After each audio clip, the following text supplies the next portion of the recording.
Welcome back to another edition to Root to Rising podcast. I'm here with another special guest today, Andressa, and I'm excited to have her hear her story and to share with you all. As a reminder, Root to Rising is a podcast that creates a platform for women to hear other women's stories so they can find their true happiness. So I'm going to kick it off to Andressa and just tell us a little bit about yourself. I always hate that question because I never know what people want to know. The basics, I'm a mom of 3 little kids and I'm a semi-stay-at-home, semi-working mom. I always have been, which I've been really blessed to mostly work from home through the different phases of my career, and lately primarily stay-at-home mom. Previously, I've been an editor, and then now, gosh, I don't know what to call myself. I do a little bit of graphic design. I do a little bit of editing. I also administer a special kind of treatment. It's called TMS. I work at a TMS clinic for patients who have depression and anxiety. And I love that. And yeah, I'm a Utah resident. Always have been, pretty much. I think that's What's the a TMS? basics. I don't know what that is. What's TMS stand for? TMS, it stands for transcranial magnetic stimulation, and it's kind of newer technology. It's been around since the 90s, but it's really taken off in like the last 5 years. And it's a non-chemical treatment for depression. And so, I mean, I could talk so much about it. I used to be the office manager for this clinic that I work at, and I just got so into it and so obsessed because it's an amazing treatment. So for patients who either don't want to be on antidepressants or have found antidepressants ineffective, which is actually 70% of the population, they have this new treatment. And it's non-invasive, it's non-chemical, it's stimulating the neurotransmitters in your brain that are essentially underfunctioning. And that's why people feel the way they feel. And it's so cool because you do 36 treatments. So they're coming in like 5 days a week, getting 1 treatment a day. And over time, you see them start to improve and feel better because their brain's coming back online. It's very cool. So I just picked up a couple very small shifts. Well, Actually, my family therapist, I've known him now for like 11 years. And I think everyone in my family has seen him during that time. Wow. Phenomenal therapist. He's not a therapist anymore. He's a life coach and runs a TMS clinic and has his own social media channel that he runs. But I originally met him as a therapist and kept in contact. And then when I lived in Alabama for a bit. And then when I moved back, we crossed paths and he had an opening. He needed an office manager. And he said, I think you'd be a really good fit. Do you want to come in? And I was actually looking to get back into work because I'd taken a little bit of a break and it was a perfect fit. And so I've been with his clinic for the last 4 years in some capacity, depending on what's going on in my life. Yeah. That's very cool. It just goes to show you never know, right? When you bump into Truly. someone, what the opportunity can bring future. Yes. So when you were in high school or college, what did you want to be in terms of like, what were your own personal, professional goals? And did they change, high school to college? And how did you kind of deal with everything around you when you were contemplating what you wanted to be when you grow up, or the person that you wanted to be when you grow up? So I'm the oldest of 6 kids, and I'm also the oldest cousin on both sides of my family. I was the firstborn grandchild. And so I was totally just figuring it out. I did not have anybody really guiding me or a lot of idea of what I wanted to be. And one of the things that I love and hate about myself is that I like to do a lot of different things, not just because like I like to be busy, but just I have so many interests and they all connect. It's really fun. I love that. But also it means that I'm never like super good at one thing because I can't like devote all of my energy to it. I'm never going to be, a genius or super professional at something. And so that's how I was in high school. I did like a little bit of everything. But I always really gravitated toward, I knew I wanted to be an English major when I went to college. And I feel very fortunate that I felt really grounded in that. When my friends were figuring out what they wanted to do, I don't know if I have good intuition. Certainly growing up, a member of the LDS Church, I chalked a lot of it up to I guess I'm just really good at getting inspiration. And I could still say that now, but I also think I just naturally tune in. And so there was just a day my junior year, I was like, I think I'm going to be an editor. That's something I always wanted to be a mom. And I knew that if I was an editor, I could work from home because I knew someone else that had done that. and had talked to her briefly once, and that's what she had done. And I really like editing. And so that's what I ultimately chose to do. But even when I chose the college that I went to, I still made sure I could keep all of my little hobbies. Like I still danced and sang and like have done fitness and just whatever else I do. But I mean, I did stick with that path and I became an editor after college. Why was English your inspiration? Like what drew you to it? I've actually rediscovered this in the last month or two. And I feel kind of silly because it's like I took this 10-year hiatus from what I'm naturally drawn to. When I was little, I was always reading and I would just like my mom, I remember my mom saying that I would just inhale books and I would write a lot. And all the way up until probably high school, I still wrote a little bit in high school, but then I was doing so many other things that I didn't sit with that as much.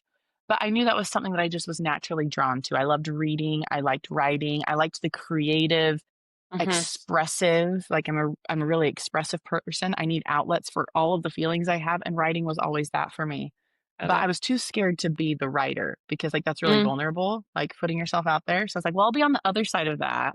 Like you hand me your soul you put on paper and I'll tell you if it's good or not, you know. And so I played it safe there. And then I've recently, as you know from probably some of my social media stuff, been in this new phase of like discovery and rediscovery and reinvention.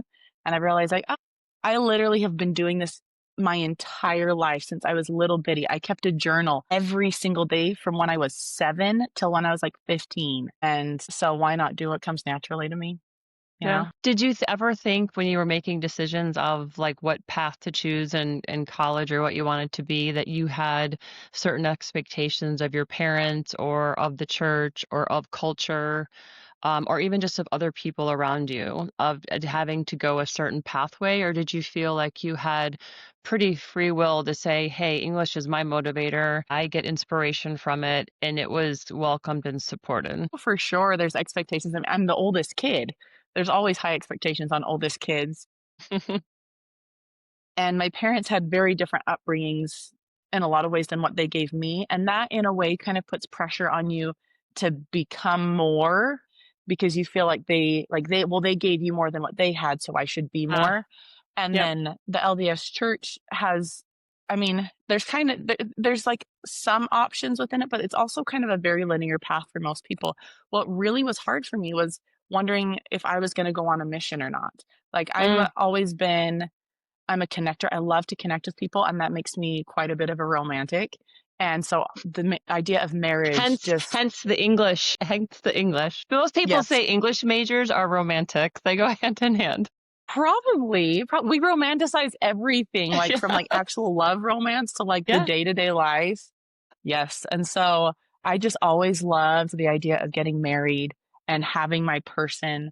And so it's hard for me, like, do I go on a mission or do I Mm. get married? And back then, I did feel something that I struggled with up until probably this last year was I felt like there was a right path for me. There could be multiple doors to open, but one door was the best door that God wanted me to open. And that would sometimes cause a little bit of decision paralysis because I'd be so scared of making the wrong decision that I wouldn't want to move forward. But then there was something else about me that I don't feel like I'm that unique of a person. And the older I get, the more I realize like no experience is really unique. We're all connected in some way.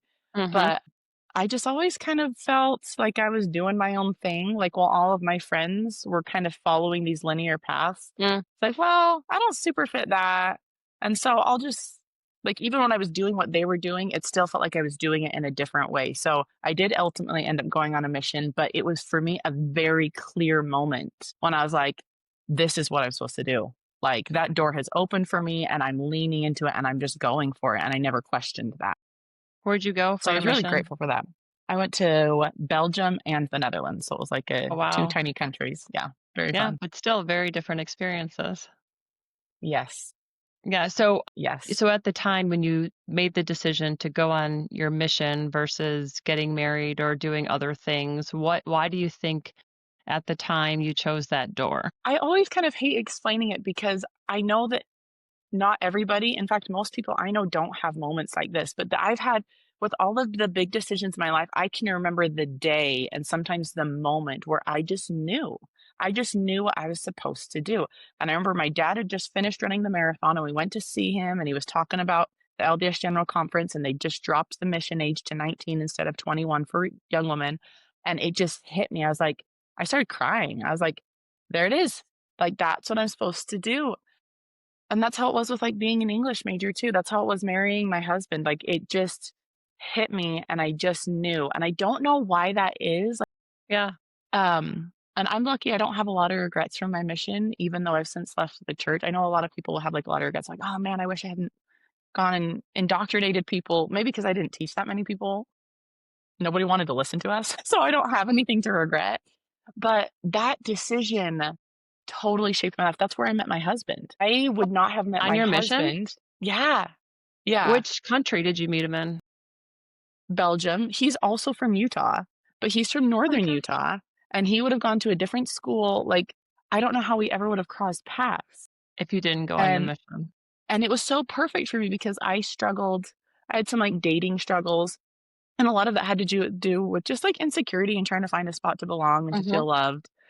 And I got like really sick of it. And that was another motivator for the mission. I was like, perfect. Like, I can just not look at men for a year and a half and just do my thing. And so that's why I met my husband there. Like I used to always say, like, God knew that I had to meet him there because I wouldn't have looked at him otherwise. And it was the perfect place for me to meet him because there's no like pretense. You can't fake a lot as a missionary. You're so raw and so young. Yeah. And so you don't play this game of like, I'm going to impress you. Cause like in my case, especially, I literally couldn't. I just was trying so hard to figure out how to navigate this whole experience. I didn't even have the capacity to put up any sort of front. And so you see each other in a very real light. And that was exactly what I needed to meet my husband, because I don't know that we would have like necessarily ran the same circles, or because we're so different and have totally different types of friends and hobbies and families. And so it's so interesting to me that moment where I was like, this is what I'm supposed to do, led me to him.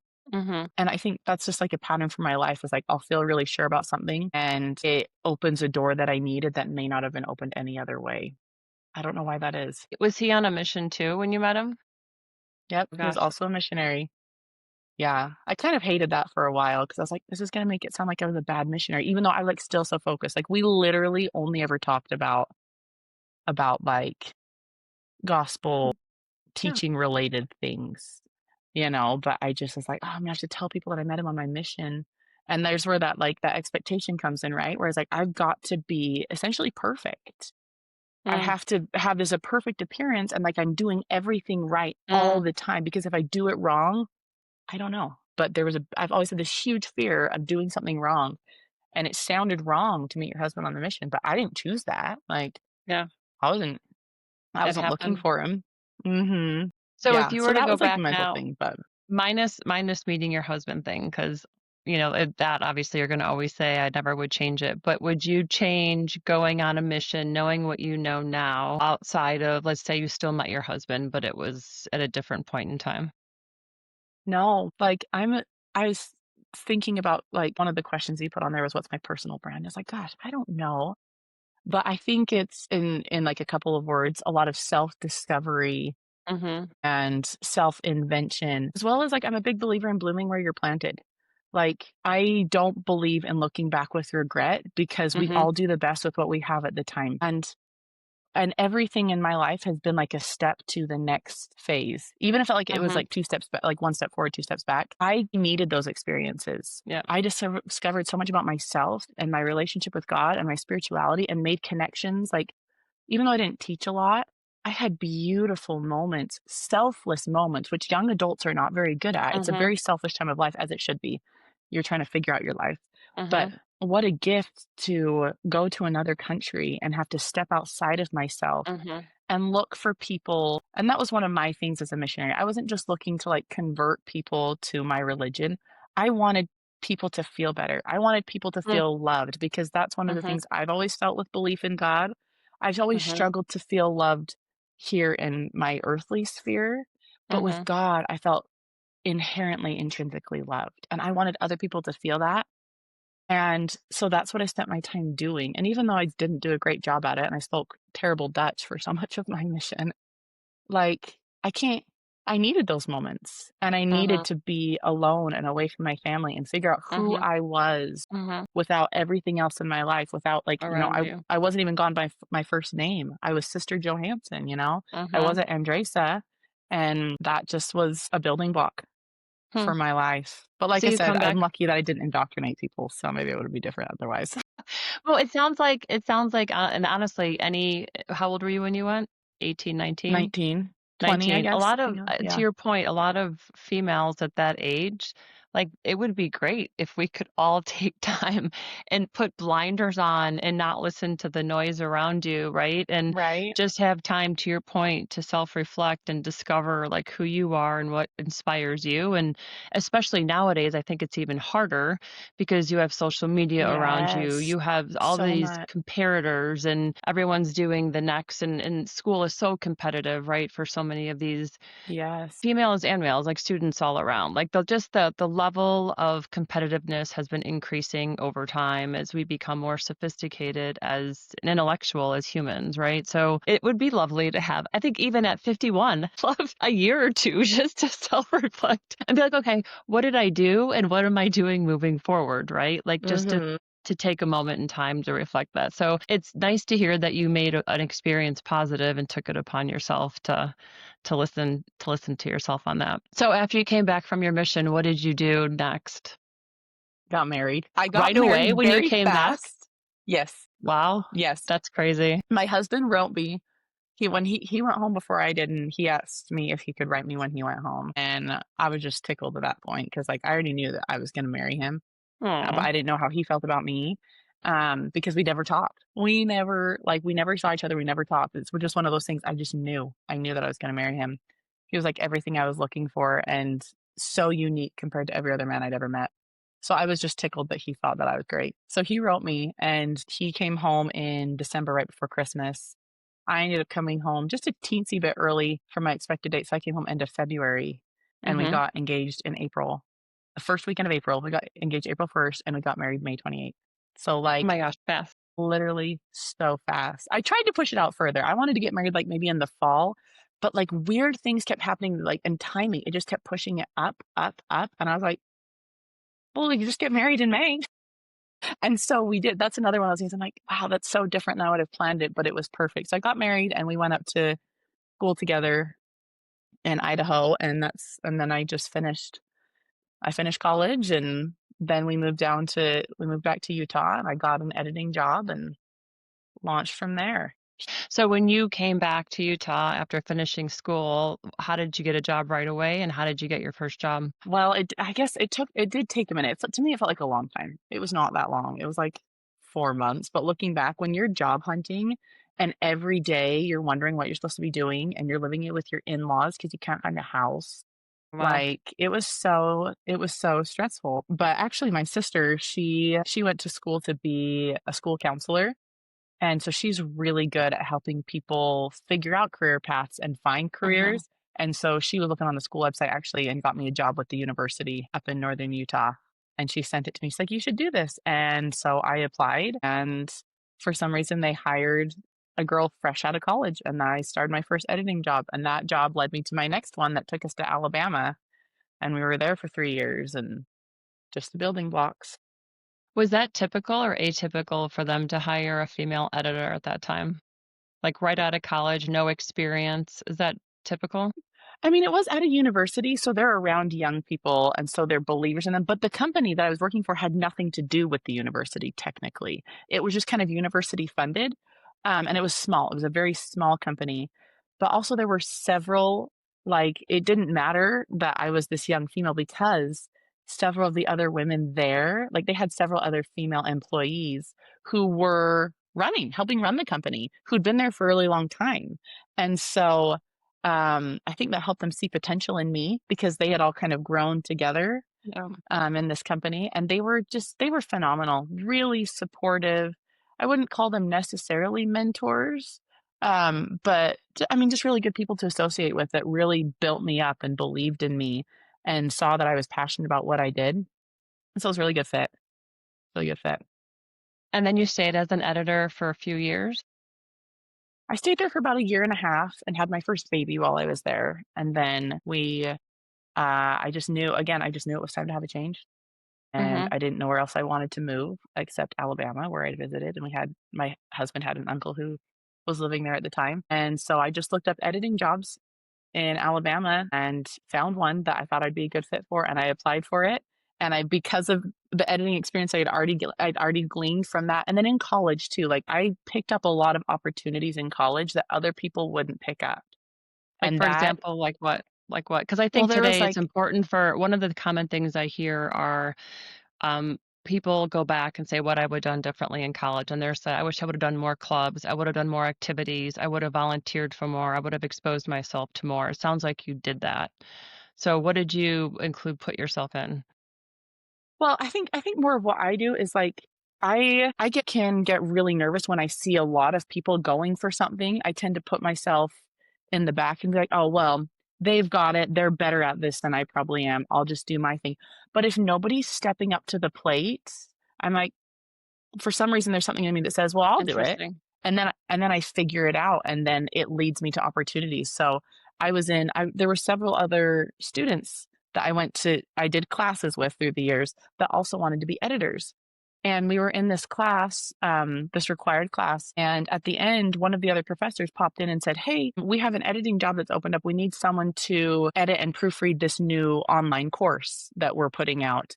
And so if Mhm. any of you are interested, come talk to me after class."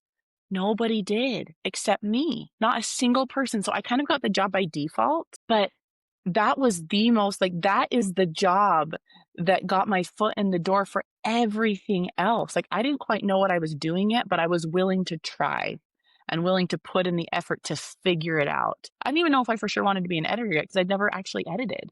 But because of that job and them believing in me and me daring to try, that was the credential that got me the job after college. And then because of that job after college, that gave me the credentials and the experience. Like I remember telling the accounting firm that I applied to, is like, I can tell if a font size is 1 point off. Like I think I'm a good proofreader. And I wouldn't have known that if I hadn't just tried all these other things and been really Mhm. bad at proofreading at first. I wanna go back to something you said, I'm trying to figure out in my brain. So you don't like to volunteer for something or do something when there's a lot of people wanting it. Like, Yes.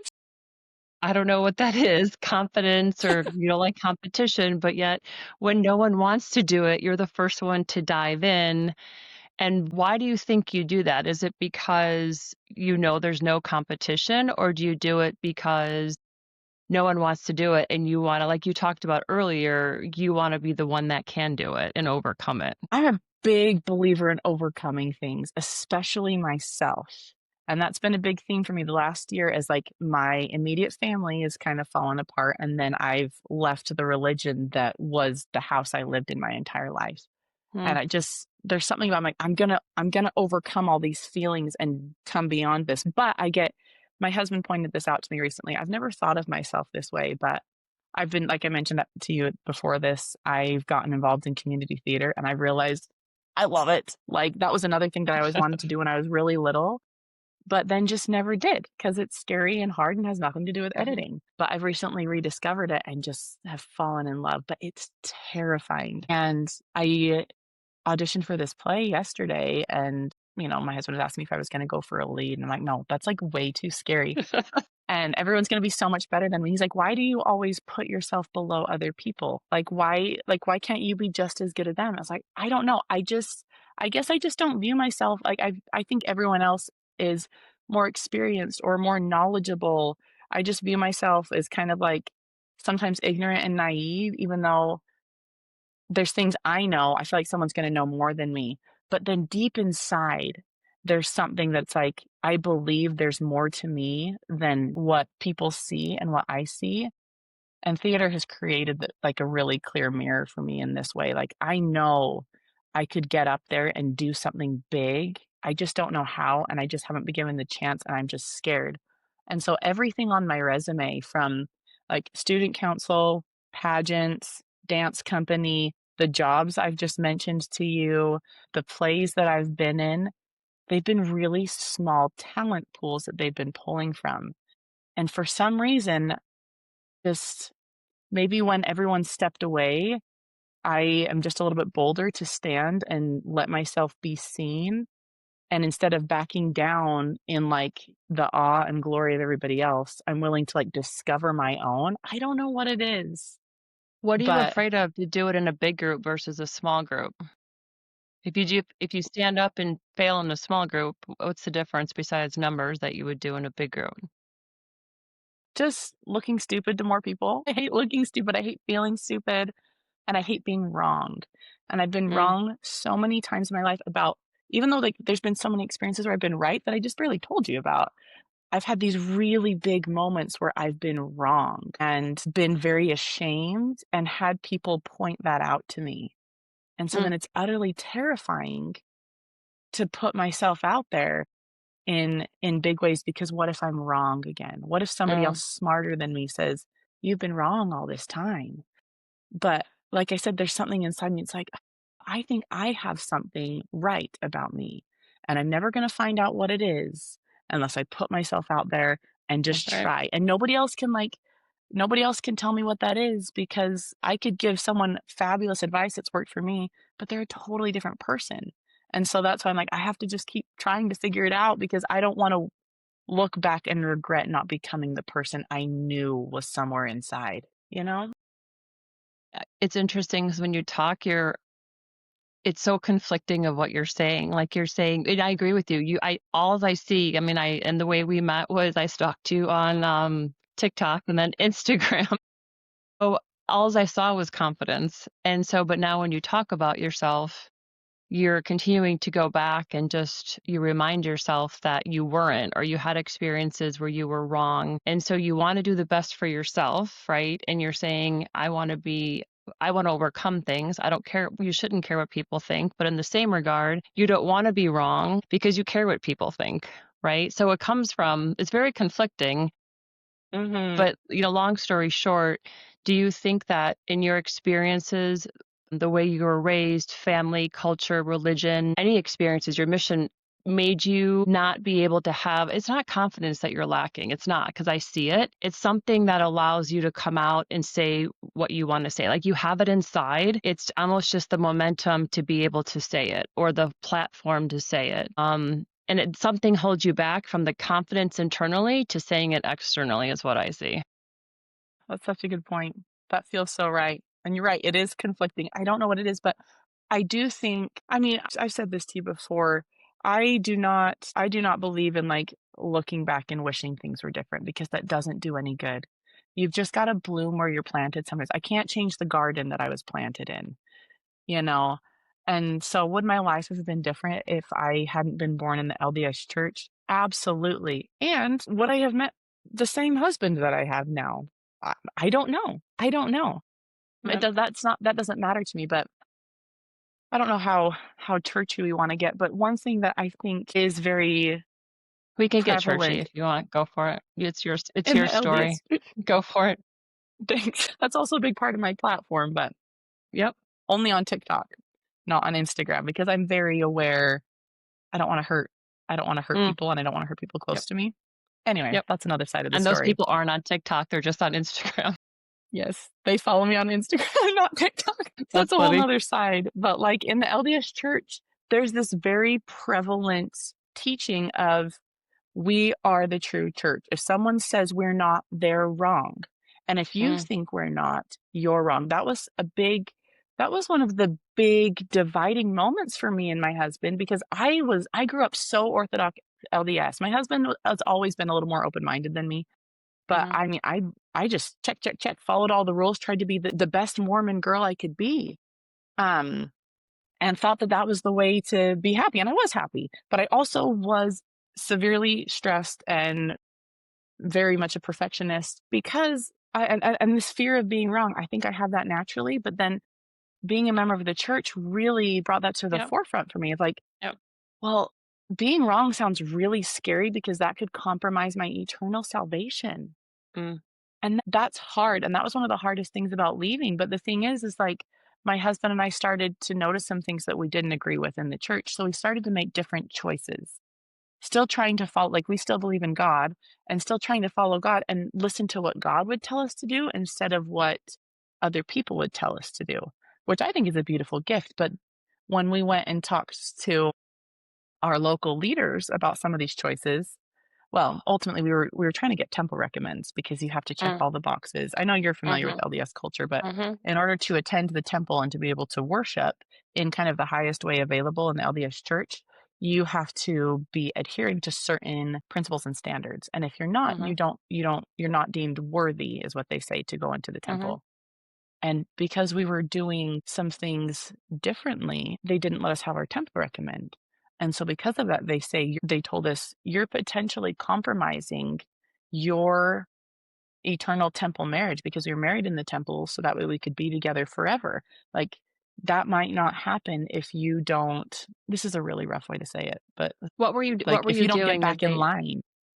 yeah? What were you doing that they didn't think you were worthy enough? We weren't paying tithing to them. We wanted to pay tithing. Like tithing is a biblical principle. Most churches have tithing, and obviously you pay tithing to the local leaders. But there had been some recent issues with tithing, public ones, some Mhm, tithing scandals, for lack of a better word. Um, and that didn't sit right with us, especially my mhm, husband. We're like, that's not how God would have people use money. That doesn't make sense. And that's not being transparent either. That's not what I was thinking was happening with my money. And so my husband's always been very generous. He has no problem being generous. So he simply had already told me before telling the local leaders that he's like, I want to keep paying tithing, but I want to just see what God would have me do with my money and have God direct me. And that was the thing that they weren't okay with. It's like, no, you have to pay tithing to the church, otherwise it doesn't count. And mm. my husband stands his ground real good, and he said, no, that's not going to work. And they said, okay, well then you can't have your temple recommend. And I was like, there's something that's not right about that. And that was so scary because I didn't want to not be with my husband forever. That's what I'd always been told is if you don't do these things, you won't be together forever. And that's when I really discovered, I mean, this was a couple of years ago now, but I just discovered this fear I had of being wrong and not just looking stupid, but ruining everything. Like that's Mm. terrifying. And that I But it do found that in so many little facets of my life. but it does sound like from some of your recent experiences, like the community theater and just, your self-discovery right now, it does sound like you're trying to overcome that feeling of wrong. Like, you're definitely from where you started to now, there's different things that you're doing to overcome that feeling of being wrong. So maybe it's an evolution of, Yeah, I just think you, so. moving forward, and it's probably won't ever go away. But the more and more you push yourself to be uncomfortable and to take your confidence and reach for those things, and that's applicable not just with you, leading the church and overcoming different experience of what you want to be inspired by, but that's applicable for any female in any setting where they Yes, feel, a lot of us feel we're going to be wrong. If we say the wrong thing in a work environment, if we say the wrong thing in a family environment, there's just always these constant battles we have in our heads of expectations. So we are always trying to think of what's the right thing to say versus what do we totally. want to say, right? Yeah, we all deal with so many expectations, and I think it's made it possible for me to break free of this more because leaving the LDS church meant I could potentially be estranged from my family. That's happens to so many people, and my family's handled it very kindly, but I'm different. I'm the different one, and Are they I still now in are they all still LDS? Yeah. All your brothers and sisters, all five? yes, Wow. yes. So, Well, all served you're very missions except courageous. for the last one. Well, that's the thing, it was really hard because I'm, like, ruining everything, right? I'm the oldest, I'm supposed to be the example and the leader, and now it looks like I'm leading people away, and that was really hard, but, like I said, like, there's just something inside me that told me it's like and I battled with this, I kept all of this secret for a really long time. I was like, "I cannot tell my family, they will be so upset at me," but I also couldn't go back. I can't go back and undo the feelings and things I've noticed about the church and the things that aren't right. And I couldn't continue like I don't like to stay where things are not right. I have to just I don't know. There's something about it. And I'm very much like you've got to be true to you, what's inherently you. And I think you're right. I think all of us have that moment where you have to set the expectation aside, even though it's absolutely terrifying and it feels like it could ruin everything. But I have discovered so much more of myself, and really, like, even motherhood has totally changed for me since leaving the church, because not just because I left the church, but because I realized I can figure things out for myself. I don't have to care what other people are doing and saying. They don't even have to like me or like what I'm doing. If I feel good about it, that's That's what I right. should do, because in the long run, it's like exchanging temporary discomfort for that known long-term discomfort. I could have stayed in the church for the rest of my life, but I would have been so uncomfortable and unhappy. And so by daring to step out and get through that discomfort as I stepped over the fence, I've now opened up this whole new life for myself and hopefully for my kids and my husband that I never would have experienced any other way, you know? And But I stepping also in needed that that. but you made that leap. That's probably where you gained some of your current momentum and current confidence to continue to push yourself Totally. to be uncomfortable. But what point in time, you talked about the tiding, did you feel like with all these expectations you just described, your family still in the church, like everything was going against you? What point of time did you, or you and your husband, if it was a decision you made together, make the decision to leave? And just how did that feel? Like, what put you over the edge to make that? That's a very significant decision and very need a Yeah. lot of courage to make that decision. What gave you that courage at that moment to make such a hard decision? It was very gradual. I'm a slow mover until I know what I'm doing, and then I'm quick. But I'm always thinking in my brain. So it was like all these little pieces. There are things that always kind of troubled me about the church since I was a teenager. And then during COVID, some things really came to light. So 2020. And then it just continued to grow from there. I kept seeing more. It's like my eyes had been opened. Mm. And I just kept seeing more and more and more. So it was very, very gradual. And I think that's because, like, God knows that I need to gradually move into things. But if the experiences started to get bigger and bigger and really powerful, which was very cool and terrifying. But it was last year when we moved to the house that we're currently in. That's when I'd already made this decision, but didn't feel like I had the ability yet, because we were living with my family at the time, and I was like, "I do not wanna make it any more waves than are already going on here." But once we moved, there was another church that was really, really close by that I'd heard good things about, and so, like, the week after we moved, I decided to go and try out that other church.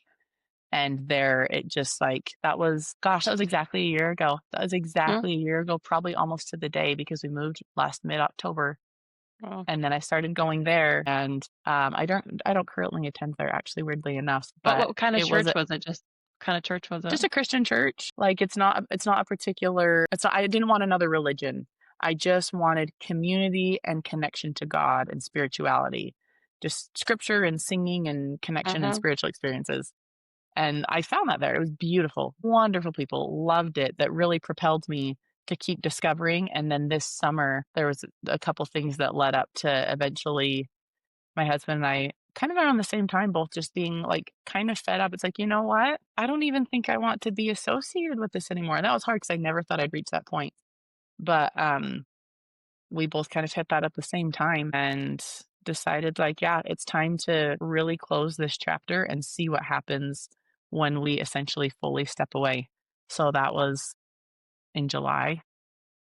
And Did having kids expedite that, or do you think it slowed your decision down because you had more to contemplate thinking about them and their future with I the church or don't without the church? I don't know. That is a good question. It probably might, like, if I didn't have kids, I probably would have had more time and space and energy to invest in this, so it could have gone faster. But my oldest is 7, and so she's still been quite young. But my idea of their future has just shifted with the idea of my future. It has been Mm, hard because I have a very intelligent, observant 7-year-old who's also very naturally mm, pious, and so the changing of religions has actually been really hard for her. She's had a lot of questions. mm. And then both of our families are still LDS, and, we'll talk about her getting baptized next year and things like that, because she turns 8, and that's when you typically get baptized, and so she's had so many questions, and that's been hard to feel like I'm Yep. altering her reality. But I'm also grateful she's so young, and I'm really grateful that she will have because she's so smart and just kind of stands on her own 2 feet anyway, she has an even better chance at creating her future than I did. That's great. I feel like I did a decent job just despite all the expectations around me of still finding my little path until that exploded and opened up. But I'm hopeful for her that Yep. because she sees all of this and the opportunities and options that she has, that it will just make it better for her. I think it's better that she's asking questions versus just accepting the change of the way things you changed for Mhm. her, right? That means she's curious. That means she wants to know. And maybe, like you, she needs to be logical about the change. And so she's Yes. figuring it out. And I think you described it well. You're changing, yes, her, future, her trajectory, but I think you're creating probably better opportunities for her to create her own, right? Versus her being limited, kind of what happened with yourself and having to have this linear pathway and always be afraid of doing something wrong or being perfect. So she probably has more latitude. Yes. She sounds very confident, right? That she's already asking you those questions. So you're probably teaching her She's more in bright. that moment. And kids are resilient. I mean, if you're They teaching are. her how to have a significant change at 7, that life lesson, that will be helpful to her when she's 14 or 21, and that'll carry on with her forever. Younger generation women, more similar things. I think that would probably help them. And Right. we wouldn't have a podcast to talk about today because they would have people instilling different values at them at an earlier age. Yes, I think so too. And we're all just building off of the last generation, right? Like my mom had more opportunity than her mom did, and I had more opportunity than my mom, and we just keep passing it on, which is beautiful. Yep. So now that you've left the church, you're working, you're raising 3 kids, you're now going to be in community theater because that's your new love. So what are you going to move on to differently, or what's in future for you now that you're creating your new story, right? It's kind of like a transition. It sounds like you're a lot more ideas. To your point earlier, you want to do a little bit of everything. It sounds to me like you want to have a lot more experiences. So when you think about your future, or anything, your future for you and your husband or for your kids, like what does that look like? What do you think about? Like or is it different how you thought about your future 3 years ago even? I'd say it's definitely different because there used to be kind of mile markers on my way to eternal salvation. And something that was really hard, but I've also grown to love about being in the church and leaving it, is I didn't realize how much I was told what I should do, like, how to spend my money, how to spend my time, how to have relationships, when to get married, when to have kids. Like, it's not like you have to do all of those things. They don't say you have to have kids in your 20s, but I mean, it's very highly encouraged. And I don't think there's anything wrong with that, but also like you do feel that pressure.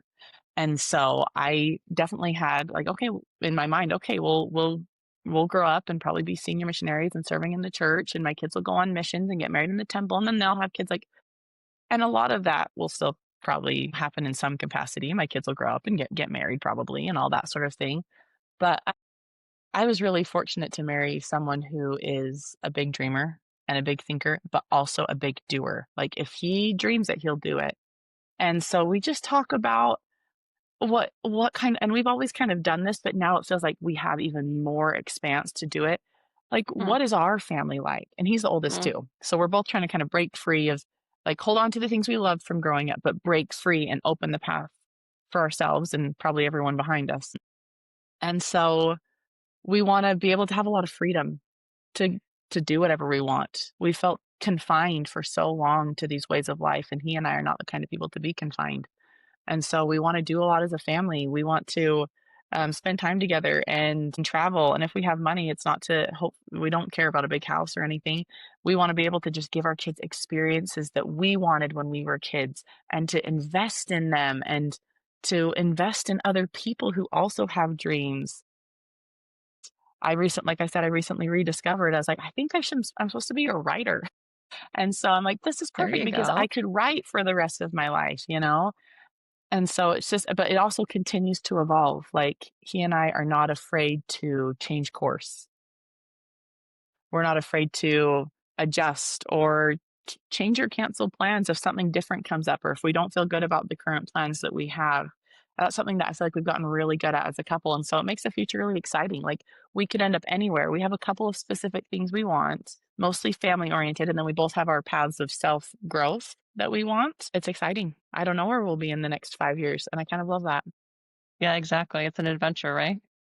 Yeah. So if you were to tell, I'll give you kind of two options, a version of yourself younger, if you would go back and want to tell her something that would help you throughout your journey or something that would help you today, what would you tell her? And or what would you tell other women? Doesn't have to be in the LDS Church, it just can be women in general that are fighting with constant expectation of anything, family, culture, religion, workforce, it doesn't matter. What would you tell women or younger generation of different things that they could do to help them really create their own journey and to find their own adventure as you describe? As I've gotten older, as I've become less of a fan of giving advice because I like being the oldest sibling, I've given a lot of advice.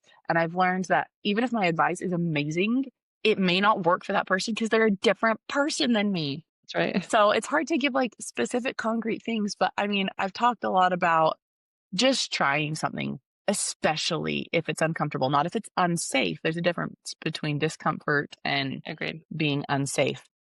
But if discomfort's the only reason, like, get on TikTok and get on the side of TikTok that is so encouraging and is like, if you're uncomfortable, you should do it anyway. Just post. Like, I love being on that side of TikTok. They're so encouraging.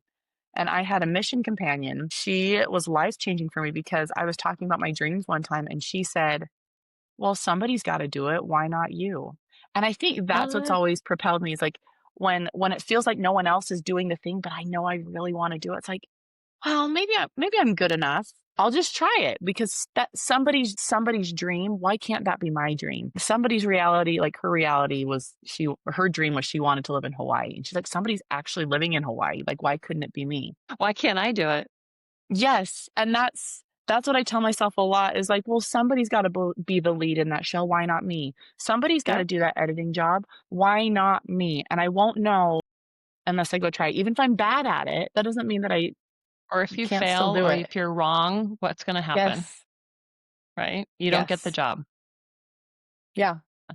So I have one personal question I'm curious about. Do you think that men versus women within LDS, do you think your goals when you were younger were different versus men's goals? Do you think that you were limited more and had more of a narrow scope of thinking based on how LDS had portrayed the goals of women to be more focused on motherhood and wives versus men who had more open opportunity to serve more in the church, to work pretty much any profession, go to school for anything they want? Did you feel like that limited you at all, or that you were different from how men evolved in the generation you grew up in? That's a good question. And I haven't talked to a lot of people about this, but I haven't talked to anyone that necessarily views this the same way I do. I think that I think both men and women are incredibly limited in certain ways, different ways, but certain ways within the church. Women, we always have high expectations for ourselves. And then just socially, being a woman has always been difficult. Probably, I think there are ways that it's more difficult to be a woman in society than it is a man. And I think that's also true in the LDS church. But watching people close to me, watching men close to me in the church, I realized actually they're also incredibly limited because although they have more career opportunity, that's more of a social thing as well. They still have to, I made a TikTok on this. Both my dad and my brother had to give up something they loved, baseball, for 2 years. And that's like the ages between 18 and 20, that's when you're figuring out your career. And so a lot of men have to set their dreams aside Mm, to get a career that makes money because they're supposed to get married and supposed to have yeah. kids and supposed to serve in the church the rest of their lives. Hmm. So they also have this pathway. And so it's like we're kind of tied together, but walking different lines, right? Like they're supposed to be constantly serving and become selfless while also providing solely for a family, while the woman is solely at home taking care of all of the home and nurturing things. And so I actually feel like it's unfair for both of us. And there's also a lot of beautiful things. Like that's a big highlight of my platform is I try to highlight the positive things that came with growing up in the church. And I think there were beautiful aspects of masculinity and femininity that are inherent that I totally am on board with. Mhm. I think it's hard for both young men and young women to become who they truly want to be because of those expectations. Yeah, and I think that's applicable not in just the LDS Church, but in many religions and many cultures, right? And Mm-hmm. so I think, again, the reason you and I started talking, why hopefully you did your social media platform and I did mine, is to allow women to have the confidence, hear stories like yourselves, and understand that they should take that leap of faith. They should go on a journey of self-discovery. They shouldn't be scared. They shouldn't be scared of being wrong. Take the risk. Like nothing's going to happen. I mean, look at your story. You had huge evolution from what you grew up in, and you're okay, right? And if you're not okay, Yes. people will help you fix it, right? So Yes. I really appreciate our conversation. I think I could talk to you for like another 3 hours. Yes, I'm But very we're easy at to an talk hour, to. and I want to make sure. But again, thank you for being on our show. And I'm hoping that you all here will listen to Andressa's stories and be able to gain some information or some piece of knowledge that helps you gain confidence to find your happiness. So once again, from Root to Rising podcast, this is Christine Hummel.